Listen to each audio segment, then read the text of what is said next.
Hola, ¿qué tal? ¿Cómo se encuentra? Hoy vamos a charlar y reflexionar un poco sobre algunos temas que son centrales y que se vinculan directamente con los prácticos que suceden en este teórico. El problema de los significados, la relación con el aprendizaje significativo y las ideas que nos provee, que nos acerca el cambio conceptual. Ante todo, podemos definir qué es un significado, cómo se construyen los significados, pensando en que en realidad el significado de un objeto emerge del peso relativo de todas y cada una de las relaciones que una persona ha logrado establecer a lo largo de su vida con el objeto de referencia. Naturalmente, hay unas cuestiones, hay algunos aspectos que son compartidos y otros que son parcialmente compartidos y otros que son individuales. Imaginemos, eh, perro. Bueno, si decimos que es un cuadrúpedo que ladra, es suficiente para que todos nos entendamos. Pero en realidad ese no es el significado estricto de perro para mí. Es el significado del diccionario, si quieren. Eh, para cada uno de nosotros, perro puede significar cosas muy distintas en función de la propia historia, porque en realidad el significado lo otorga la construcción social e histórica, el devenir de la experiencia que hemos tenido con el objeto de referencia. Esto quiere decir que el significado de un objeto no emerge en principio directamente de las propiedades intrínsecas. Estas deben ser consideradas, sin duda es un cuadrúpedo, tiene 4 patas, tiene cola, ladra, etcétera, etcétera. Pero también hay fundamentalmente un hecho atributivo y un hecho de acopio de relaciones, de vinculaciones, que incluyen no solo aspectos descriptivos y experiencias, sino también emociones, productos axiológicos, inferencias, explicaciones, que constituyen un entramado mucho más denso y complejo de lo que en principio podría significar describir por 3 o 4 propiedades el significado de un objeto. De esa manera, el significado no es algo que se deba descubrir como si fuese una propiedad inherente. Es algo que resulta de atribuir, de poner en relación, de ordenar relaciones preexistentes, de incluirlo en un espacio reticular, en una malla de significados donde cada uno de los puntos, con su conexión relativa con los demás, hace que el significado tome una pequeña variación en función del peso de cada una de las relaciones. Por otra parte, no es un hecho aislado y no es solo un hecho que se construye a partir de la interacción con el objeto. Es también producto de la regulación semiótica resultante de la interacción con los otros.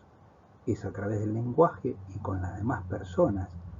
Es como podemos construir la interpretación de las consecuencias, de las manipulaciones realizadas sobre el objeto, o podemos producir inferencias a propósito de cómo se comportará ese objeto, o podemos generar modelos explicativos de por qué se comportó de tal manera ese objeto. Ese objeto, digo objeto, pero puede ser una persona, una circunstancia, un hecho social, una circunstancia macroscópica, hasta una cuestión geopolítica. Es decir, uno atribuye significados en cualquier nivel de la escala de complejidad. Y finalmente, y esto no hay que olvidarlo, siempre el significado emerge como un acto interpretativo. Como consecuencia de ella, si pensamos que son construcciones sociales e históricas, los significados no son ni pueden ser estáticos ni permanentes. Serán relativamente estáticas y permanentes seguramente las definiciones del diccionario, es decir, el mínimo requerido para que se pueda aludir a qué estamos hablando. Pero eso no agota ni remotamente lo que esto significa para una persona. Los significados se modifican inclusive dentro de uno mismo, según las circunstancias, según las necesidades, según los intereses, conveniencias, las tendencias, las ideologías, los cambios de ideología y los cambios de tendencia. En teoría, los significados así definidos podrían admitir tantas variaciones como personas que interpretan se hallan presentes en la situación. Como dos personas nunca concuerdan unívocamente en su experiencia, las redes semánticas construidas en su historia resultan en interpretaciones y en comprensiones diferentes. Por ende, cada relación comunicativa entre dos hablantes implica siempre un acto de interpretación y de negociación de significados. Sin significado no hay símbolo, pero sin intérprete no hay signo. Veamos, entonces, el significado se constituye de al menos dos grandes componentes. Unos individuales, que son los procesos de percepción, abstracción, codificación, almacenamiento, evocación e interpretación, que son individuales. De esa manera, el contacto con el objeto nos permite estructurar reticularmente en función de los otros signos que hemos establecido históricamente en nuestra red semántica. Las diferentes relaciones semánticas que podamos establecer dependen del estado de la configuración disponible que tenemos en el momento en que nos encontramos con la novedad. Pero hay un segundo componente no menor, que es que el signo no puede ser separado de la situación social sin perder su naturaleza semiótica. El significado de un signo no es un hecho, es un proceso. Las propiedades del ejercicio exegético, de la interpretación, no son la estabilidad y la permanencia, sino más bien el movimiento y la flexibilidad. El signo está siempre orientado hacia algo, hacia alguien, y por tanto es un elemento constitutivo de un proceso de negociación que le pertenece por igual a quien lo usa y a quien va dirigido. El aprendizaje, por otra parte, además de las definiciones que hemos visto al inicio de la cursada, ya podemos distinguirlo en dos grandes grupos que además constituyen los dos cuerpos que constituyen el programa de la asignatura. El aprendizaje asociativo, llamado por Piaget aprendizaje en sentido estricto, no le puse ahí, y por la Gestalt denominado aprendizaje reproductivo, que incluye el aprendizaje mecánico, que no pone en relación, sino que establece una memoria relativamente mecánica, como puede ser aprender de memoria un código postal o un número telefónico. Interesante, el aprendizaje asociativo incluye el aprendizaje implícito, que generalmente es inconsciente, y su gran habilidad es estar en un ambiente y ser capaces de detectar regularidades sin ser consciente necesariamente de ello. Generalmente es sumativo el aprendizaje asociativo, va pieza por pieza. Imaginemos, si estamos enseñando una destreza física, probablemente primero te enseñan un movimiento, luego otro movimiento, un tercer movimiento, finalmente se encadenan hasta constituir un movimiento continuo. Estaba pensando en este momento las personas que hacen katas o las personas que hacen tai chi, que paso a paso van constituyendo movimientos armónicos cada vez más dificultosos, más complejos, más completos, a partir de segmentos sumativos que van entrenando en forma particular. Generalmente es inconsciente y fíjense, compone tanto nuestros buenos como nuestros malos hábitos. Pensemos cuántos de nosotros no nos sentamos correctamente, adoptamos una posición que es finalmente molesta o dolorosa, perjudicial para el organismo, etcétera, etcétera. El aprendizaje asociativo no es para despreciar, es el más extendido, es el más común, el 90% de nuestros aprendizajes son de tipo asociativo y es el más común en toda la escala biológica. Involucra una gran cantidad de procesos biológicos. El aprendizaje significativo llamado por Piaget aprendizaje en sentido lato, sentido amplio, y por la Gestalt denominado pensamiento productivo, es un aprendizaje de estructuras y relaciones, reorganización estructural de los marcos de comprensión de los que disponemos. Allí el aprendizaje es un proceso activo y siempre orientado a un objetivo. Depende de las actividades mentales del aprendiz y de su interacción con el docente, con los compañeros, con el objeto, con la pantalla, con el texto. Siempre subyacen procesos metacognitivos llamados de alto nivel, que son los que regulan las actividades de aprendizaje. Estos procesos son, por ejemplo, el planeamiento, la síntesis, el repaso, la estructuración y reestructuración de lo aprendido. El conocimiento está representado por estructuras complejas. Para ello, son centrales los procedimientos por los cuales el aprendiz otorga los significados. O sea, con procedimientos quiere decir las manipulaciones del objeto y la interacción social. El análisis de las tareas del aprendizaje, en términos de aprendizaje significativo, generalmente se plantea en términos del estudio de los procesos cognitivos involucrados. Finalmente, algunas ideas sobre el cambio conceptual, que es una propuesta bien orientada a lo pedagógico, que apunta a producir un cambio radical en la estructura de conocimiento.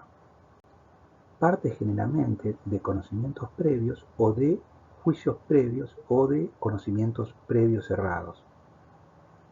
Traslada los conceptos cotidianos a conceptos académicos.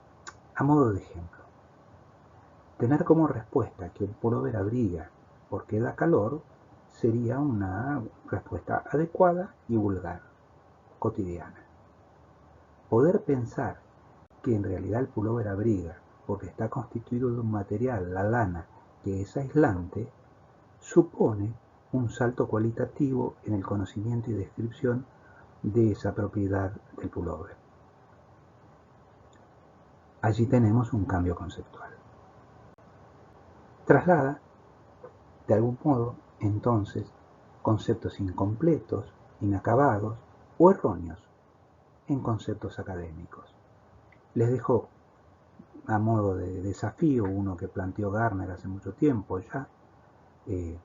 ¿Por qué en verano hace calor? ¿Cuál es la explicación por la cual en verano hace calor? Luego consulten.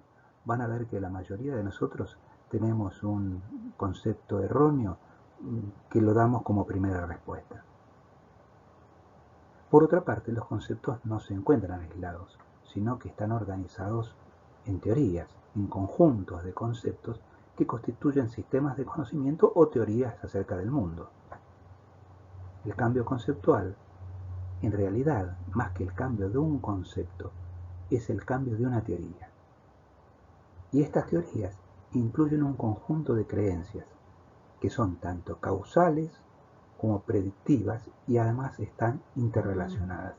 Esas teorías nos permiten explicar, pero de alguna manera también nos permiten predecir lo que esperamos, nos genera expectativas a propósito de lo que sucederá en el futuro.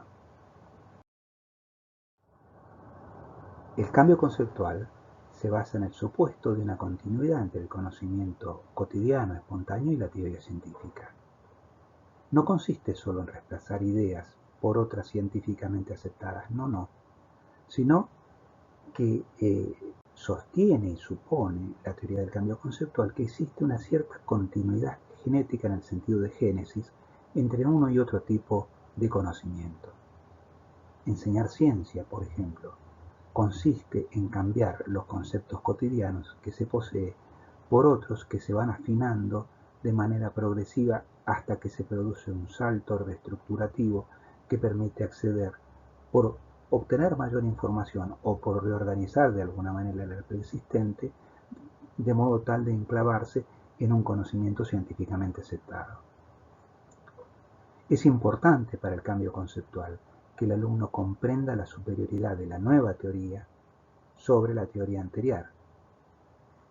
Para eso se utilizan generalmente interdicciones, es decir, se proponen algún tipo de conflicto cognitivo que sean un reto para las ideas propuestas y las ideas espontáneas. Una manera es reducir al absurdo una predicción que emerge de una teoría espontánea y llevarla al incumplimiento o a la inconsistencia a partir de colocarla en una situación o hacerla evolucionar en una situación determinada. Finalmente, la toma de conciencia es un aspecto esencial del cambio conceptual. No solo se debe producir esa modificación estructural, sino que además, como decíamos en el ejemplo del pullover, uno tiene que haber generado una estructura que te permita dar cuenta del conocimiento anterior y del conocimiento posterior que ha sido producto del cambio conceptual. Para eso intervienen todos los procesos metacognitivos que estuvimos señalando y que ustedes encuentran desarrollados en los textos de los prácticos. Para finalizar, vamos a ver un modo de que estos tres conceptos que comentamos, que son muy teóricos, que son muy abstractos y que es difícil de visualizar en la práctica. Para ello vamos a recurrir a unos recursos que nos proveen los estudiosos del campo de la semántica para reconocer estructuras de conocimiento y ver los cambios conceptuales.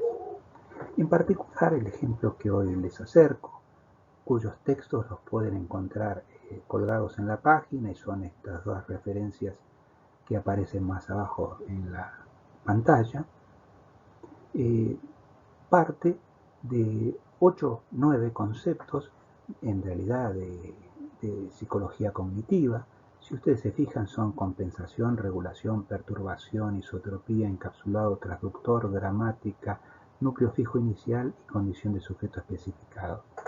En realidad se corresponde con tres ideas que son centrales en tres autores, que son Piaget, Fodor y Noam Chomsky. Lo que hicimos fue preguntar primero a los jueces, que en realidad era el equipo de cátedra, y después se hizo un interjueces, en donde se les solicitó que estimen qué tan relacionado encontraba en un escalamiento de 1 a 7 en la compensación con transductor, perturbación con gramática, núcleo fijo con isotropía, encapsulado con condición de sujeto especificado, encapsulado con perturbación, es decir, todos con todos. Y la persona estimó que tan vinculados se encontraban estas ideas. Lo que ustedes están observando es, una vez que tenemos esta grilla, se mete en una matriz y se hacen una serie de manipulaciones que las pueden encontrar en el texto, pero que no viene a cuento ahora. El resultado final de lo que están viendo es la salida de un análisis de clúster. Nos muestra que hay tres clústeres, los interjueces constituyeron tres clústeres, uno compensación, regulación y perturbación, que se corresponden en realidad, esto sería la construcción Piaget, el sistema de conocimiento Piaget, transductor, isotropía y encapsulado, que este sería el sistema Fodor, gramática, condición de sujeto especificado y núcleo fijo inicial, que sería la construcción en torno a Chomsky. A su vez, los jueces advirtieron que existía una relación importante, aunque no llega a constituir clúster, que son las líneas rojas, entre la idea de encapsulamiento de Fodor y la gramática, la condición de sujeto especificado y el núcleo fijo inicial. Y a su vez vieron una vinculación de isotropía con compensación, perturbación y regulación. De modo tal que este es el mapa semántico de los jueces que resolvieron el problema exactamente igual que los alumnos. Aquí lo que vamos a ver a continuación es el campo semántico y la estructuración de un alumno tomado al azar al cual se le solicitó la misma actividad. Fíjense que el resultado es también la existencia de tres clústeres, pero que sería el verde, el grisecito y este medio negro. Pero fíjense que compensación, regulación, isotropía, gramática y condición de sujeto especificado quedaron constituidos constituyendo un mismo sistema de conocimiento. Aquí tenemos algún problema que es fácil de decir cualitativamente. ¿Cuál es el motivo por el cual se puede ver semejante vinculación entre estos 5 conceptos? Posiblemente se han sobreestimado algunas relaciones, mientras que se han subestimado otras. Por ejemplo, gramática y núcleo fijo inicial, si bien está en rojo lo suficientemente fuerte, no ha sido lo suficientemente bien estimado como para constituir un clúster de Piaget. Y lo mismo sucede con Fodor. Fíjense que una cosa interesante, una idea central de Piaget, que es perturbación, quedó solito sin llegar a constituir un nodo, aunque las líneas rojas fuertes significan que la persona advierte que existe una relación, pero aún no entiende que es lo suficientemente importante. De aquí uno puede derivar consecuencias pedagógicas para intervenir, porque aquí hay determinadas relaciones que hay que corroborar, que hay que asentar, y hay determinados tipos de relaciones que hay que interdictar. Fíjense, en este caso, la actividad consistió en una resolución individual, luego en una resolución grupal en pequeños grupos de 5, el campo, la estructura de conocimiento y el cambio lo veremos al final, del grupo al cual pertenecía el mismo participante. El grupo resolvió en conjunto, por consenso, bastante acertadamente. Fíjense que tenemos regulación, compensación y perturbación, es decir, absolutamente discriminado el núcleo Piaget, perdón. En gris oscuro, gramática y núcleo fijo inicial constituye un clúster, ese gris oscuro, y no han logrado estimar con suficiente fortaleza su relación también con condición de sujeto especificado, que es también un término utilizado por Noam Chomsky, y entonces se fue un poquito arrastrado al núcleo encapsulado de isotropía y transductor, que sería la representación central de las ideas de Jerry Fodor. Finalmente vamos a ver la forma que esto se volvió a pedir, a solicitar a los participantes. Nos interesaba ver de qué manera esto se evolucionaba en el tiempo y de qué manera, hasta cuánto impactaba el trabajo grupal sobre la representación previa, o sea, la número 1, y conocer la configuración de la representación final. La persona, vemos que ha constituido mucho mejor la configuración de Chomsky, núcleo fijo inicial, condición de sujeto especificado y gramática.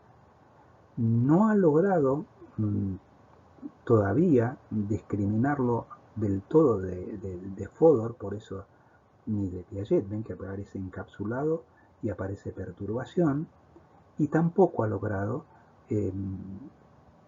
desactivar las vinculaciones entre Piaget y Fodor. Esto lo tenemos para 200 personas más o menos que participaron. Hubo quienes evolucionaron de una manera mucho más favorable y otros que no fueron. En todo caso, nunca el trabajo grupal incidió negativamente. El que tenía una buena representación inicial pudo en todo caso potenciarlo en el trabajo grupal, y el que tenía una serie de conocimientos previos poco estructurados o inadecuadamente estructurados, logró siempre una mejora relativa.